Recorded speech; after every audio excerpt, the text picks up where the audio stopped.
Greetings, everyone. Pete Pardo here from Sea of Tranquility. Welcome to another edition of Forgotten Favorites. Of course, this is the show we're doing each and every day throughout the month of August, where we take a look at a cool little obscurity, rarity, little talked about release from my collection that could be from a pretty unknown band or from a known band. But it's an album that doesn't get discussed by many.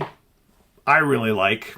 Maybe it's not something I've listened to in a while, or, I call the show Forgotten Favorites because they're favorites of mine, maybe forgotten by a lot of people, certainly not clearly forgotten by me, but it is with such a vast collection, may not be something I always listen to or haven't listened to in a while, but I still really like it a lot. So it's more of my way of saying, here's some cool stuff that I've got that you may want to check out. If you've already heard these albums, really cool, go re-listen to them. If you've never listened to them before, now's your chance to go check them out on whatever platform you listen to your music and, see what you think, right? These could be bands from the 60s, 70s, 80s, 90s, 2000s.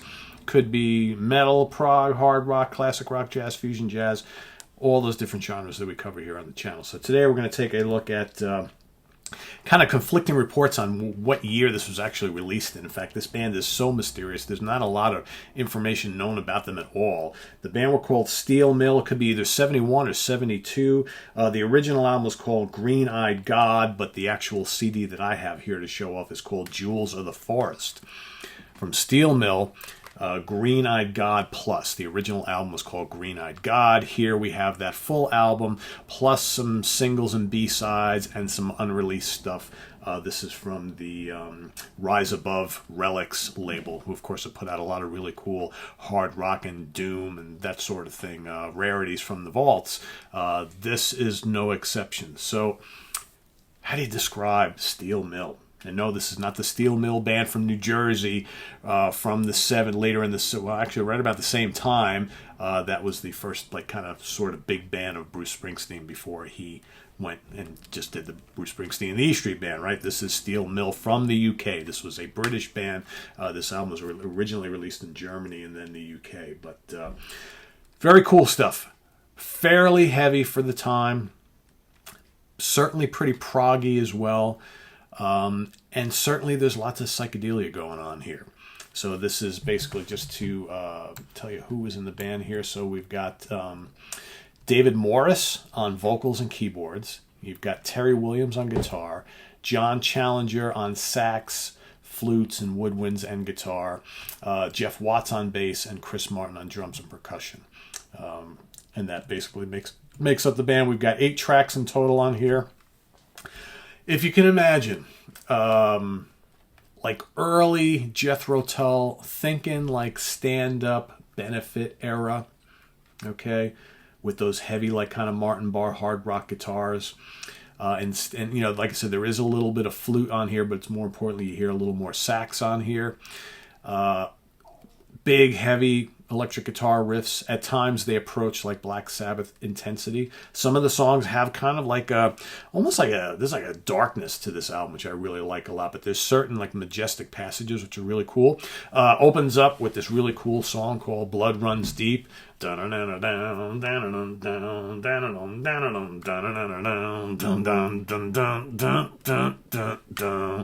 Cool, like I said, it's kind of doomy.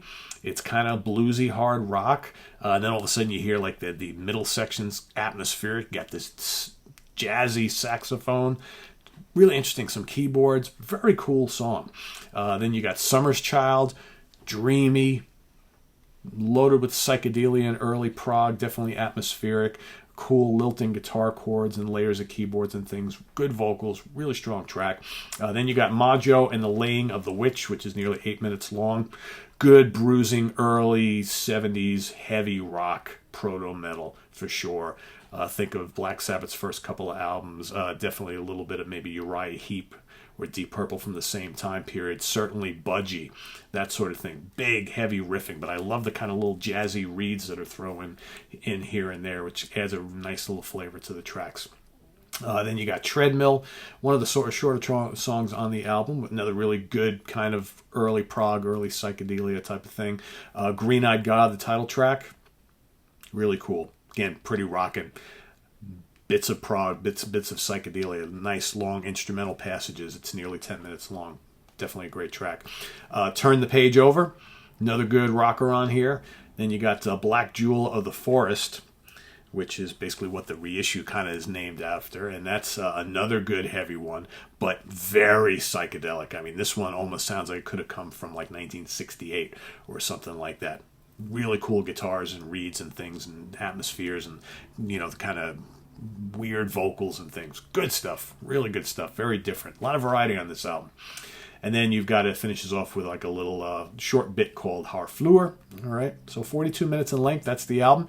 On the reissue, you get all sorts of bonus stuff. You get Get It On the Line, which was a single that they released, I believe, right around the same time. Not on the original album. Good hard rocker. Just good riffing. Just stand-up hard rock song from the early 70s hard rocker. And then the B-side of that single from Get On the Line is Zang Will. And that's another pretty good track. A little mellower, a little more atmospheric and kind of dreamy, right? So definitely cool. And then you get all sorts of other rarities and things. You got the a single mono version of Green Eyed God. The single version, you get Confusion from 1970. That was like a demo recording. Pretty good rock song. You got Monday Arrives, another demo track from 70. Super Clean Man, Keep Working, Growing Bald. Okay, and A Forgotten Future, A Forgotten Past. All sorts of cool stuff on here. Worth getting for, you know, all these cool rarities and things like that. What else? Am I missing anything else? Keep Working, Growing Bald. Yeah, all sorts of good stuff on here. And then you got a new track from 2010, which is called That's the Forgotten Future, or Forgotten Past. Okay, which is interesting, which I guess some of the guys got together, they found them. I don't know, it's weird stuff. I forget all the little intricacies of this whole story of this band, but definitely pretty cool. I like this a lot. This is one of the more notable rarities from the early 70s that I think people really need to seek out if you like the early 70s proto-metal, proto-prog movement, because there's a little bit of everything there. Certainly some psych as well. Very cool. Very riffy album, I think. If you like the early riffy stuff from Jethro Tull and Black Sabbath and Uriah Heep, that sort of thing. Budgie. Pretty cool, but, you know, mixed with some of the intricacies and the delicate stuff that, you know, Tull and maybe Beggar's Opera were doing it right around the same time. So definitely cool stuff, so check it out. Steel Mill, the original album is called Green Eyed God, but this compilation, which culls all of that and some other rarities, is called Jewels of the Forest, and it was released on, like I said, Rise Above Relics Records. So pretty cool stuff. Check it out. Visit us on the web at www.seatranquility.org. We're on Facebook, we're on Twitter, of course, we're here on YouTube all the damn time. If you've never listened to this, go check it out. Report back what you think. If you have, re-listen to it maybe once again for the first time in a while, but let us know what your thoughts are on this album. We'll be having more of these coming up each and every day till the end of the month, so stay tuned for lots more, and then we'll be doing the Forgotten Favorites probably once a month, maybe twice a month, where we just do like one single show and I talk about a whole bunch of these sort of things. Kind of like what we did in the past, but maybe we'll do it a little bit more often. So coming up tonight on the channel, we've got the Hudson Valley Squares. Tonight's program, the topic is all about our favorite hard rock debut albums. So last week we did our favorite heavy metal debut albums. This week we're going to do the hard rock stuff again, all eras, right? Because hard rock has been around for a long time. So 60s, 70s, 80s, 90s, 2000s, right? We're going to cover a wide spectrum, so I've asked everybody to put together their list. We got a couple of regulars who won't be making the show tonight, but I'm working on getting some folks from some of the other shows to fill in. So stay tuned for that tonight. And tomorrow we've got in the Prague seat, we've got George Lemay, Chuck Alvarez, Anthony Ferraro, and Stephen Reed. We're going to be discussing our favorite prog and fusion releases from 1975. So that's coming up tomorrow. Wednesday, What's Hot with Sea of Tranquility Day, new product reviews, got some new stuff that's come out that I want to talk to you guys about. Thursday, we've got the Monsters Den, another very special program. We've got Jamie Laszlo, Dan Brown, and Mr. Mike Portnoy in the house as we rank our top 5 favorite films from director extraordinaire David Lynch. So the king of the thriller, the psychological thriller, and yeah, So very cool show coming up on Thursday. Then Friday, Martin Popoff and I back in the Fun House. We are going to do a Ranking the Album show of new wave of British heavy metal band Witchfind. So that's what's coming up this week.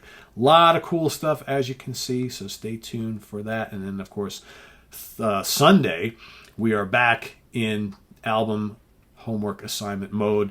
We've got Armando, I almost said it again, Armando Venditti and Eric Porter going head-to-head with me moderating. They've each given each other assignments, so they'll be talking about them on Sunday. So, and then, of course, the week starts all over again 1 week from today. So thanks for watching, everybody.